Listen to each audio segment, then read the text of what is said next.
Everyone, আসসালামু আলাইকুম। Welcome my new blog. আপনারা ভাবছেন তো নরসিংদীর মেয়ে আবার এটা কি পিঠা বানাচ্ছে। আরে, নরসিংদীর মেয়েরা পারে না এমন কোনো কাজ নাই। পিঠাগুলো বরিশালের আপুরা ভাইয়ারা খুব ভালো করে চেনে, কারণ তাদের ঐতিহ্যবাহী পিঠা এটি।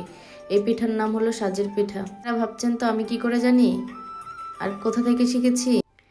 কারণ আমার ভাইয়ের শ্বশুর বাড়ি বরিশাল পিরিজপুরে। আমি যখন ওইখানে গিয়েছিলাম আমাকে ওই পিঠাটা বানিয়ে খেয়েছিল। মাসাল্লাহ মাসাল্লাহ, এত ভালো লেগেছিল আমার, যেন মুখে লেগে আছে। বাসায় আসার সময় আমাদেরকে দিয়ে দিয়েছিল। আমার অনেক দিন যাবতে ইচ্ছে করতেছিল খেতে, তাই আমি আমার ভাইয়ের বউকে বললাম আমাকে বানাই দিতে আর শিখাই দিতে। এই কথা সেই কাজ, আমি আর আমার ভাইয়ের বউ মিলে বানিয়ে ফেললাম মজাদার এই পিঠা।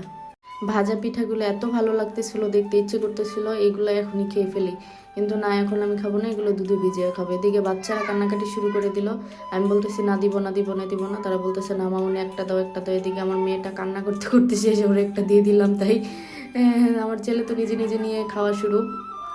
এদিকে সে বলতেছে খেয়ে, মামুনি মজা হয়েছে মজা হয়েছে, অনেক ভালো হয়েছে, একটু খাওয়া। আমি বললাম যে না, আমি খাবো না, এখন দুধে ভিজিয়ে তারপর আমি খাবো। এদিকে দুধে ভিজানো শেষ।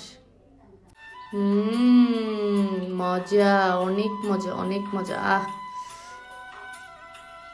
ভিডিও ভালো লাগলে লাইক দিবেন, তাহলে সামনে আরো ভিডিও দিব।